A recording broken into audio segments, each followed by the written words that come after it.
মনে কোনো কুভাব আসলে কি করবে? কিভাবে তা দূর হবে? মনোবল ফিরে পেতে চাও? সারদা মায়ের কয়েকটি বাণী থেকে এই সব প্রশ্নের উত্তর পাওয়া যায়। তাহলে জেনে নিই সেই বাণী।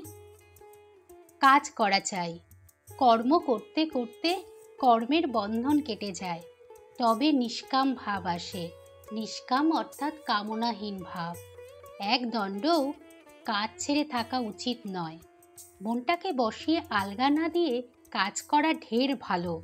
মন আলগা পেলেই যত গোল বাধায় মনে কুভাব আসে। কাজই লক্ষ্মী।